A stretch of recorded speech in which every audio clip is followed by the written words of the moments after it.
Remote, beautiful, mysterious, unique. Islands are worlds of their own. Places apart where life has evolved differently. But in our modern interconnected world, islands are also part of a global community that's changing, for better or worse. In this series, we're exploring the lives of islanders. We're discovering that no matter how distant they are from the mainland, how distinctive their histories, or how proud they are of their independence, islands can't separate their futures from the fate of humanity as a whole. In so many ways, these shores are the front line of global change. What happens here matters to us all.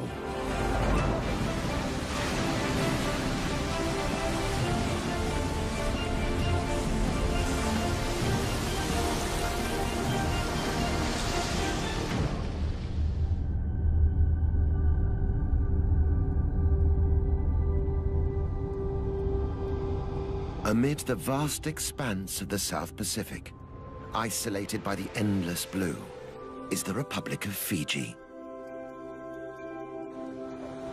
322 islands forged in the heat of volcanoes. Rugged mountains fringed by sandy shores.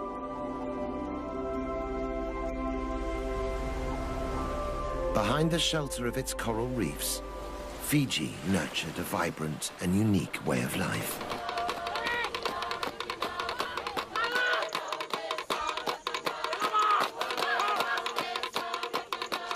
Over the centuries, it grew to be a powerful and proud culture. Notorious amongst early European explorers for its ferocious cannibals and mighty warriors.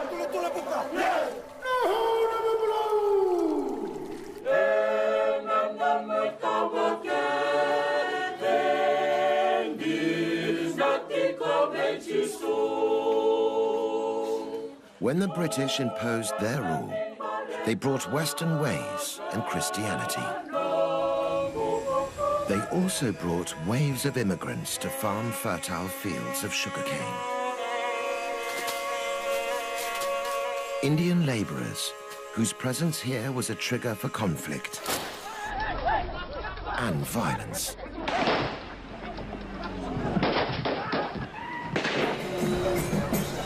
Today, an uneasy peace reigns.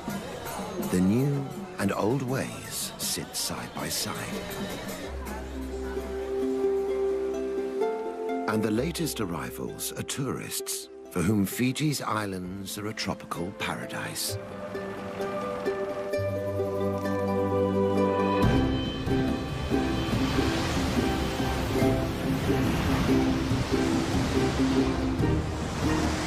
But new waves of change are looming. They're threatening to turn this idyll from playground to battleground.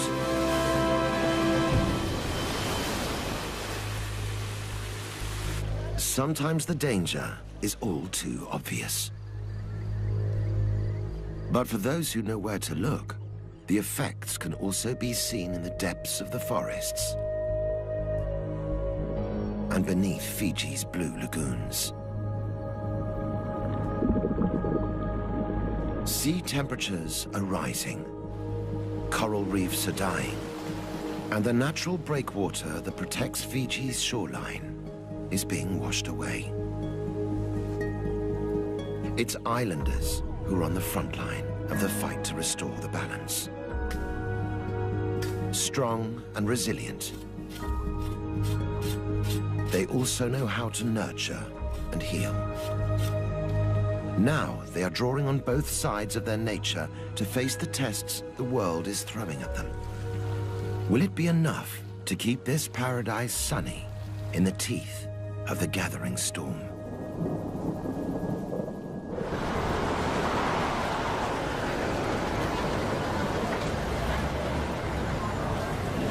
Today, Most of Fiji's 1 million population lives on the big island of Viti Levu. The capital, Suva, and a dozen other towns pulse to an urban beat. But outside the cities, life is organized along traditional lines. Head a few kilometers off the southern shore of Viti Levu to the island of Benga, and the importance of the old ways is clear to see.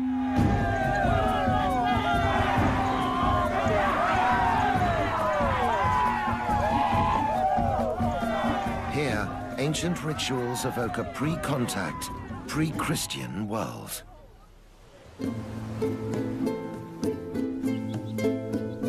Distanced from the mainland, life moves at its own pace on Benga.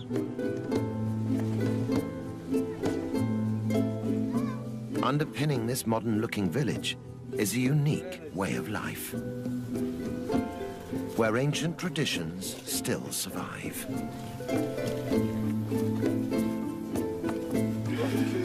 Villagers live as a collective, sharing the work and the wealth amongst themselves.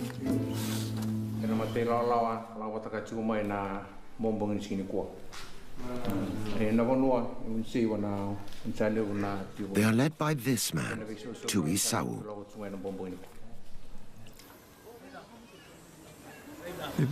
It is good to have a chiefly leadership in the village. It allows us to look after the village and, more importantly, the welfare of our villagers.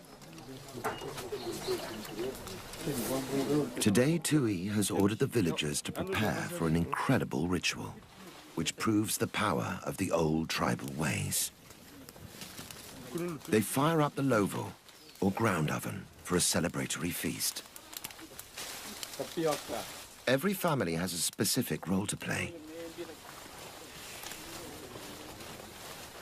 But the ritual preparing of the feast isn't just about nourishing the body. It's one of the ways in which village children are taught to respect their tribal traditions. For Tui Sau, it's crucial to ensuring the old ways survive. It's important to teach them the right protocols, how to behave, and the different roles they must adopt in the village. But across the ocean, winds of change are blowing towards Benga. I think the Western way of living in Suva has a negative effect on our lives. It's easier to look after the village when there is one way of life and everyone is united. One custom that Tui Sau is determined to safeguard is Vila Vila Irevo, or literally, jumping into the oven. We know it as firewalking.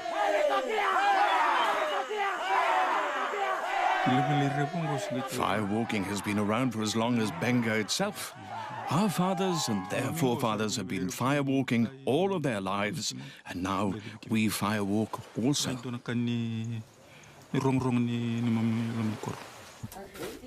Firewalking is just for men, but everyone's involved in weeks of preparations. For the performers, getting ready for the ritual requires certain personal sacrifices.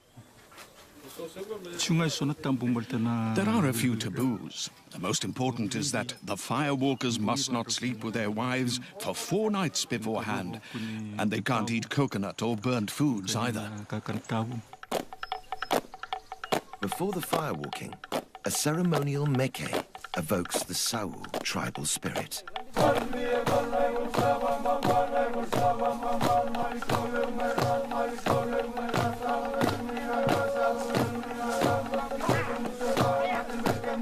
Warriors brandishing old war clubs reenact the battles of village ancestors. For centuries, these meke have been used to keep the past alive, and even to predict the future.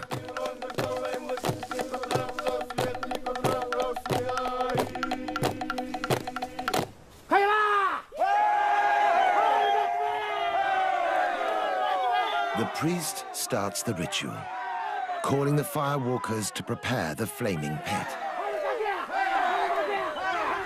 It's vital everyone follows instructions.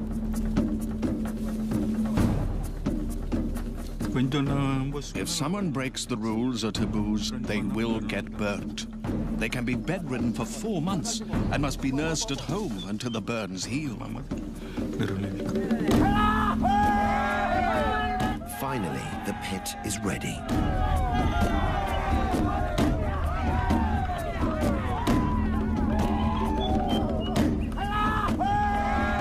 One by one, the Sawu tribesmen brave the scorching heat to walk in the footsteps of their ancestors.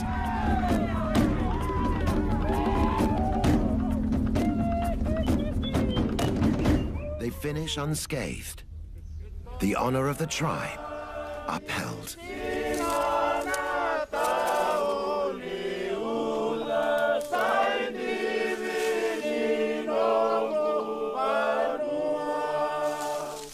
But Tuisau knows the isolation of the island can only protect its people for so long.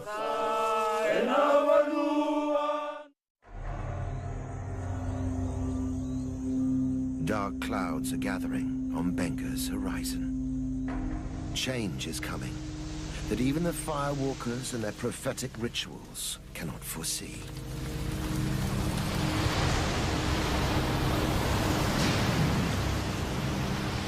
It won't be the first time waves of unexpected change have washed over these islands.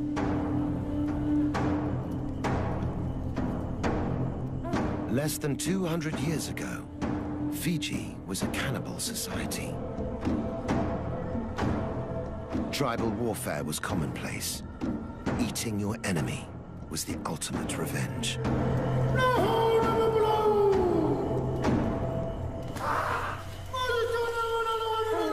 Christian missionaries from Europe set out to rid the islands of cannibalism.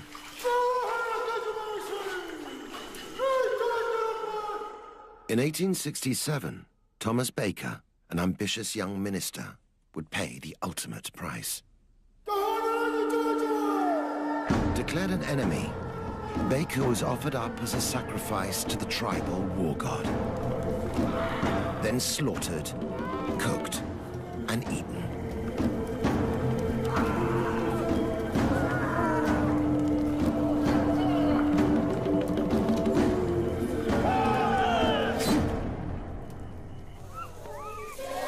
But Baker's sacrifice was not in vain. Violent Pacific traditions were tamed by Christianity. And today Fijian Christians regard the old days as Naguana ni Tevoro, the time of the devil. When Christianity came to Fiji, the missionaries were eaten. But people have seen the power of God and the gospel. It has taken away cannibalism and warfare. Asanatha Vikana is a Sunday school teacher in Nialwa village, in the north of Fiji's main island, Viti Levu. She's one of some 280,000 Methodists in Fiji. She's also the local chief's wife, and must integrate her faith with the indigenous customs that are still central to village life. Read your Bible, pray every day, and you grow. Christianity came to Fiji as a foreign religion and had to deal with the traditions and the people it found here. Read your Bible, pray every day. Images like this Black Christ are attempts to show that the Son of God came for people of all races. The missionaries reached out and succeeded in convincing Fijians. So much so that today Fiji is a sort of Pacific Islands Bible Belt.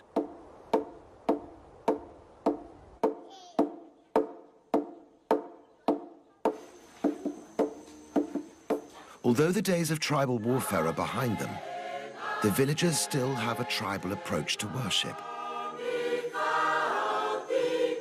Christianity here is a real communal event.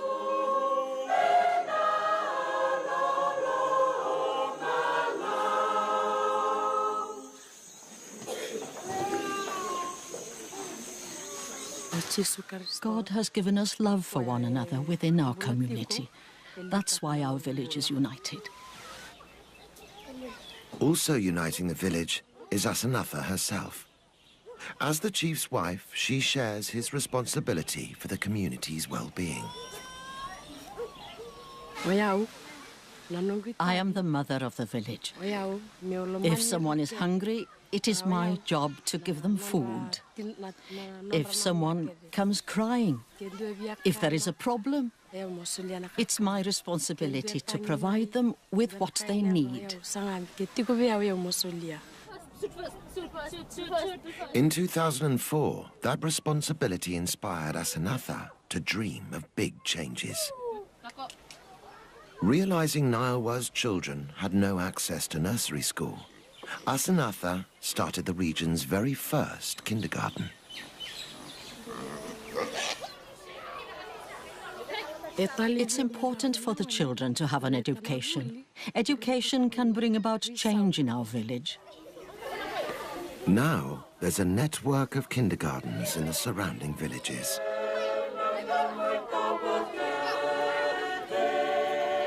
Throughout her campaign, it's been Asanatha's faith that sustained her.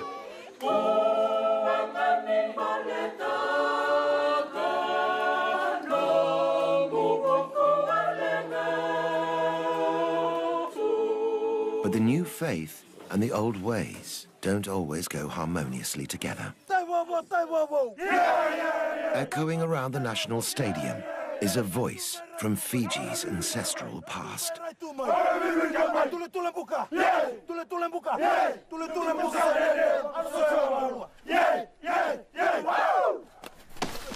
The Thimbi is an ancient war chant. These days it sends the Fijian rugby team into battle.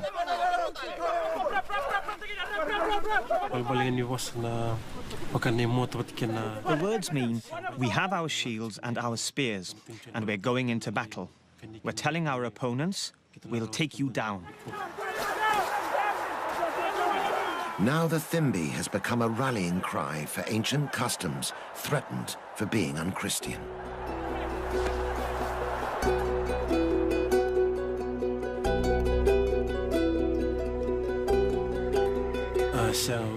Our elders have been dancing the Thimbi since their time, and now we're doing it. It's been passed down to us. Sireli Nakalavuki performed the Thimbi in over 20 matches. The Thimbi makes you feel strong as you prepare for battle. It psychs you up, ready for the game.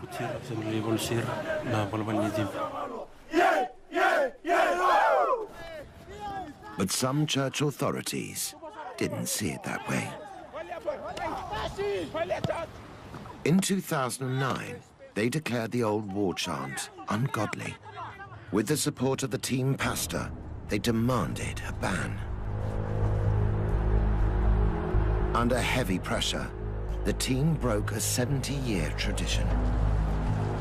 They dropped the Thimbi ahead of a big international game. Whether or not they angered their old gods, the team were badly defeated.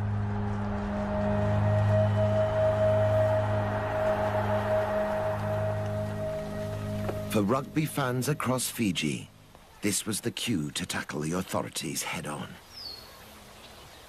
They stood up in support of the old ritual and its place in the much-loved national game.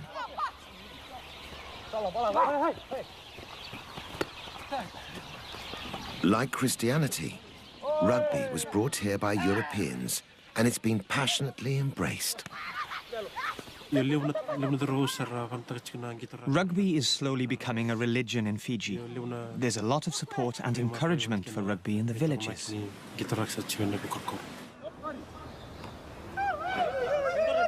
It's one of Fiji's best-known exports, and a matter of great national pride. Before I play a match, my parents urge and encourage me. Go and show the world that you are a good rugby player and bring success to Fiji. Eventually, Those calling for the return of the Thimble were heard. The rugby union stood up to the Christian objectors and reinstated the old war chant. Before each game, its battle cries echo once more, carrying Fiji's pride in its tribal past around the world.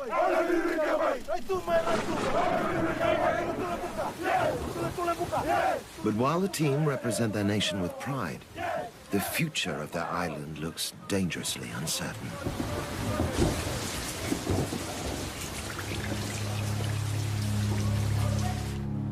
Tides of change are threatening to wash away the land which inspires such patriotism.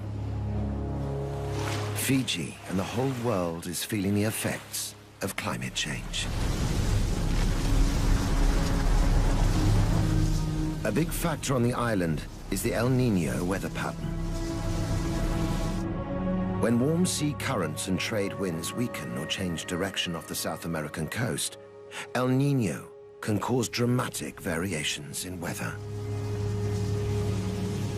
In Fiji, it's happening more and more frequently. Extreme droughts and severe storms ravage the land. Beneath the waves, the destruction continues. Warming seas are killing the algae that sustain the great coral reefs. It's these reefs that stand between the tempest of the Pacific and Fiji's vulnerable coastline. Without them, islanders can only watch as high tide threatens to engulf their homes. Graves that once lay under coconut trees now lie under the waves.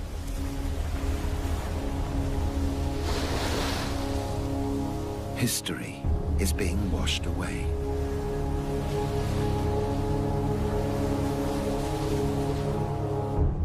"90% of Fiji's population live along the coast.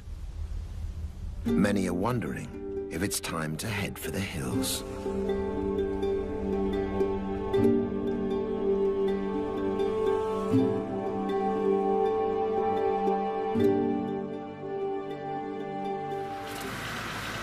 When Britain colonized Fiji in the late 19th century, reliable sunshine and predictable rains meant that they could farm sugarcane on a massive scale. Sugar became the cornerstone of Fiji's economy. A new Pacific industry was born. Now, 4 million tons of sugarcane are produced every year. But not everyone enjoyed the riches that sugarcane brought. To harvest their wealth, the British needed more hands. Over 60,000 Indians were shipped to Fiji as indentured laborers. We were brought here from India to work on farms, on sugar plantations. They brought us here in ships. Some died on the ship, and they were thrown into the water. With the sweat of Indian labor, the sugar industry flourished. By the time indentured labor was abolished in 1916, the immigrants had built homes, schools, and futures. Few could afford to return to India, even if they wanted to. Today, Indo-Fijians make up some 40% of the island's population. Lal Philip is one of them. Descended from the original Indian laborers, Lal now farms his own small plot of sugarcane. Although fifth-generation Indo-Fijians, the family still value their Indian heritage.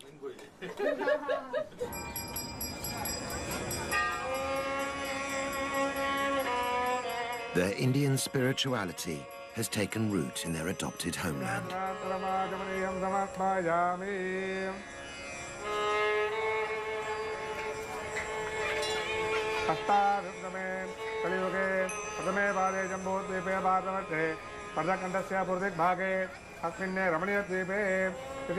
This Hindu temple, the largest in the southern hemisphere, attracts hundreds for daily worship. Its presence signifies the part Indo-Fijians now play in the life of the island.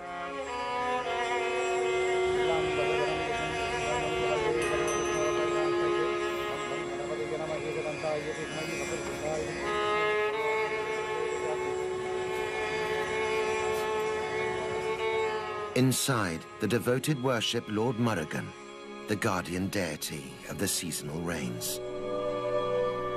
But is he hearing their prayers? 1996-97 was a very dry season. The cattle started to die and food was scarce. It was very difficult. We thought that we might not survive the drought. So many of our cattle died. The drought of 1997 was no exception. Records show that over the past 20 years, Fiji has been more drought-prone than ever before. It used to rain in December, January, February. Now we don't see rain, and it's too dry. Without rain, the sugarcane doesn't grow well, and the crop yield decreases day by day. The country is facing hard times.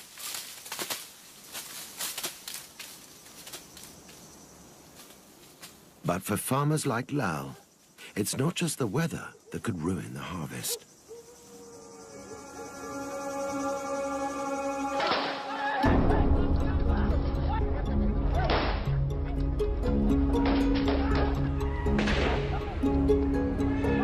"30 years of political instability have rocked this island republic. The conflict stems from ethnic tensions between indigenous and Indian Fijians. In the past, those resenting the Indian presence took matters into their own hands. Blood was spilt on both sides. Fueled by these tensions, 4 governments were overthrown. Thousands of Indo-Fijians fled Fiji. But leaving wasn't an option for Lal. I'm an Indo-Fijian. My blood is mixed. If we're born in Fiji, then we are Indo-Fijian. Today, an uneasy peace reigns in politics. But the battle to protect these islands from the El Niño effect goes on. Droughts aren't the only problem. Extreme storms also threaten livelihoods. Satendra Philip is another member of Lal's family. He harvests his crop from the sea.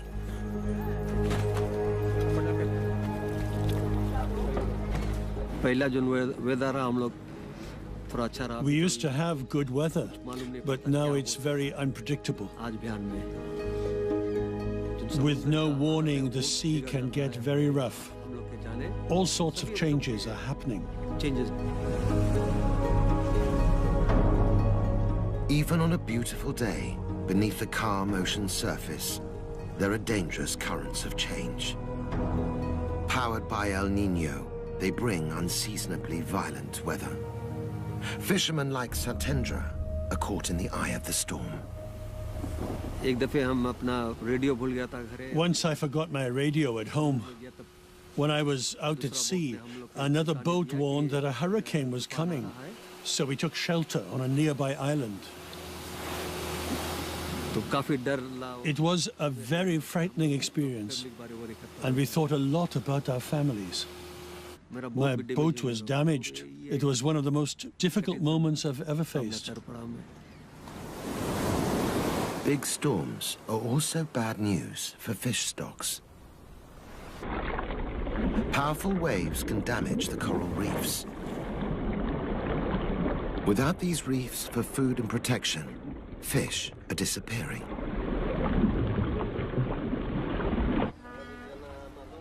Outside the cities, half of all households depend on fishing.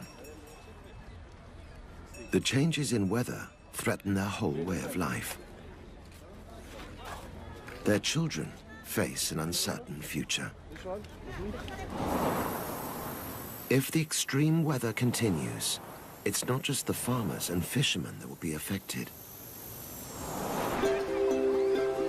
So too will Fiji's tourist industry. Each year, 500,000 visitors arrive looking for their own castaway paradise. Romance, adventure, culture. Fiji has it all.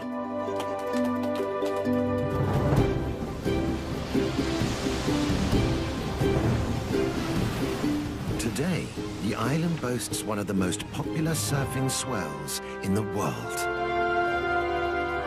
But as the El Niño effect continues, even the bravest will struggle to ride out the storm.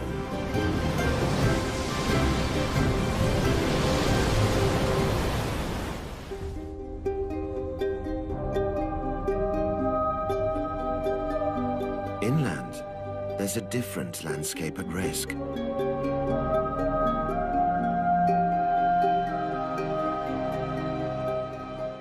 Fiji's mountainous interior is an unspoiled Eden.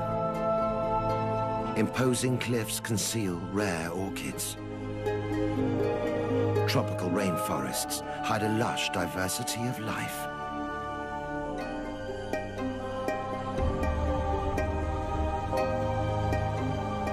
Yet even Fiji's heartland is at risk from the El Niño effect.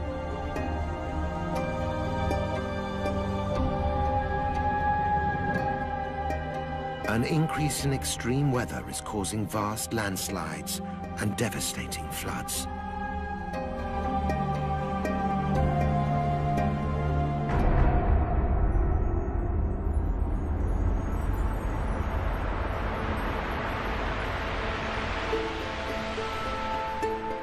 Hidden in the remote Nassori Highlands is a village lost in time.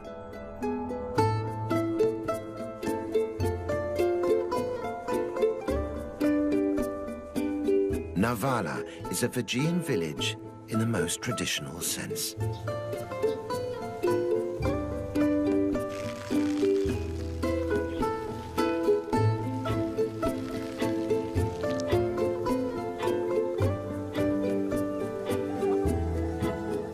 With no mains electricity, life goes on much the same as it did hundreds of years ago.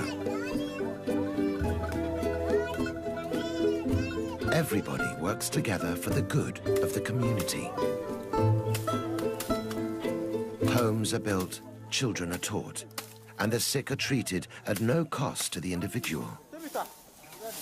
But the effects of climate change are threatening this utopian idyll.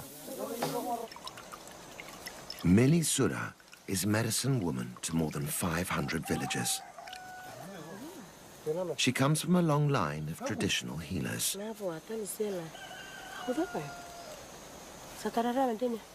Mili believes healing is in her blood, and ancient laws govern its use.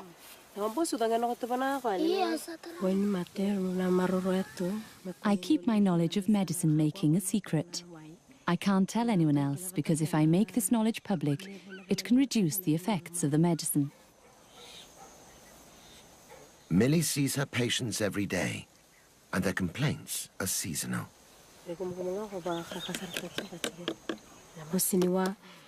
In this current weather, we mostly have cases of toothache and people suffering from colds or intestinal pain. This patient has an abscess. Using herbal remedies, Mili can offer pain relief and a natural antiseptic.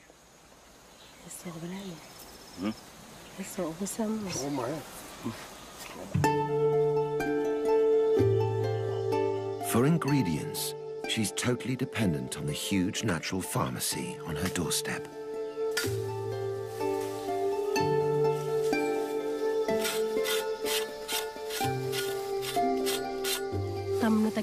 You have to walk far to reach some medicines, while others grow in hard-to-reach places like on cliffs or the top of a mountain. The harder it is to find, the better the healing power of the medicine.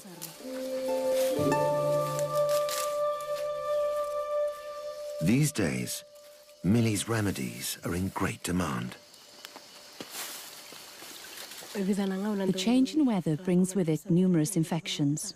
At times like this, lots of people come to ask me for medicine.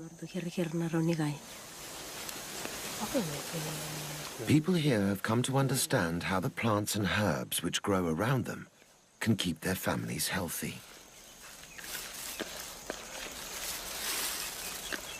In Millie's hands, this wisdom can be released to heal a new generation. Take a mango tree, for instance. It can be used in lots of ways. It can be scraped and mixed with hot water and salt for gargling. And it can also be drunk to treat diarrhea.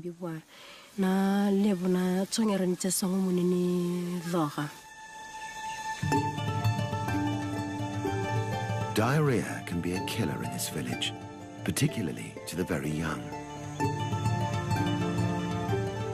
It's crucial that Millie is able to find the right plants at the right time to treat it. But the changes in Fiji's climate are putting Millie's natural pharmacy in danger. She has to walk further and further to find the plants she needs. Millie is worried that one day they won't grow at all. It's been very dry and windy. It hasn't rained for a while now. Many plants and trees thrive in wet conditions, and too much heat can destroy some medicinal plants. The whole island seems to be sending a message that the balance of life here is changing. Since the dawn of time, it's the sea that has kept the equilibrium. As powerful waves sculpted the landscape, life on Fiji evolved in sync with the swell. But the tide is turning. The sea surrounding the islands is warming, killing the fragile ecosystem beneath. It's a symptom of global warming that the islanders must address, or suffer the effects. Panapasa Namali is on a mission to restore the balance of life in Fiji's waters. He's taking a hands-on approach to fulfilling the responsibility passed down to him by his tribe. I'm one of those who are called the Fishmen. I was chosen by the Nakalevu, the High Chief of Nadroga. Our relationship with the sea began with our forefathers, and I inherit that today. As part of that legacy, Panapasa is trying to halt the damage that's going on beneath the waves, starting with the coral reefs.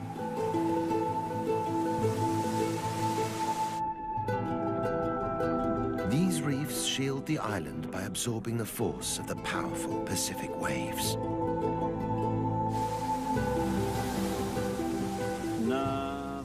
The reef is very important to us. I'm witness to this. During bad weather like cyclones and tsunamis, the reefs protect us from the effects. The reef is also home to many species of fish. Feeding on the coral, some fish produce and excrete tons of sand, which is key to replenishing Fiji's shoreline.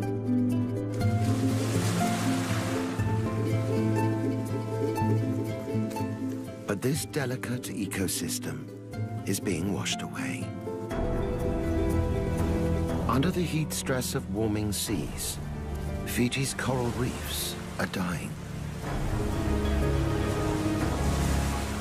In some parts of the Pacific, 80% of living reefs have been lost. Without coral to feed on, fish are disappearing. And without fish to replenish them, Fiji's beaches are washing away. For Panapasa, the solution is clear.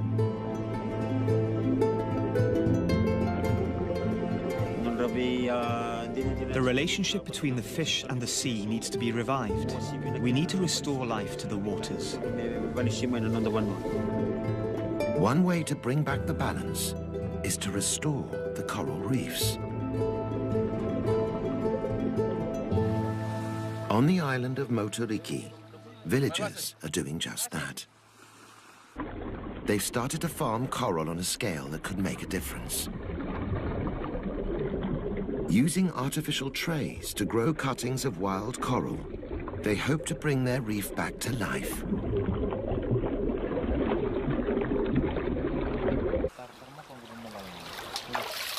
In just 12 months, these tiny cuttings will have doubled in size.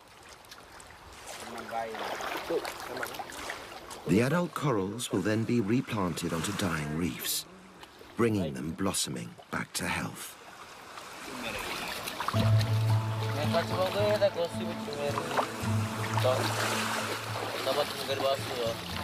By renewing the reefs, these islanders are helping build a sustainable future for Fiji. One that could make a global impact.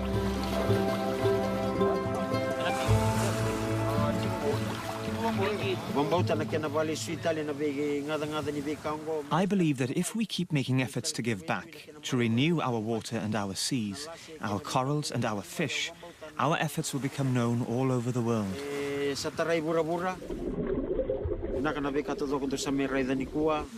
Everything you see here, I have faith in and believe in.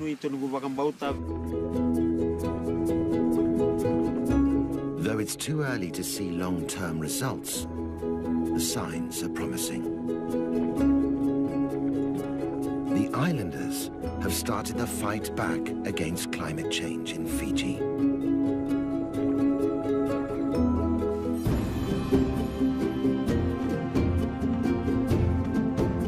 Islands are special places. Fiji's islands amongst the most distinctive of them all.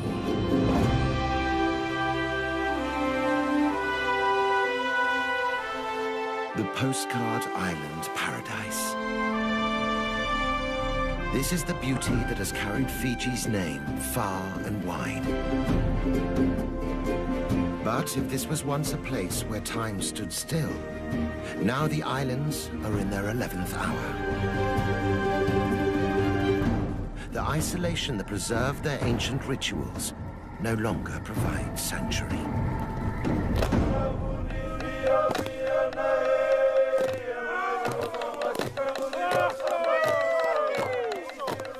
Fiji's children are taught to respect traditions passed down from their fathers and to learn from the care lavished on them by their mothers. These are children who can still enjoy their season in the sun. But as they grow, they'll tackle challenges no other generation has had to face. Not only must they learn to live with their divided past, they must build their future in a changing world and protect their islands in all their fragile beauty. Facing new horizons, Fiji's children must adapt, even as they hold fast to the strengths their island legacy has given them. In a changing world, we all have lessons to learn from Fiji.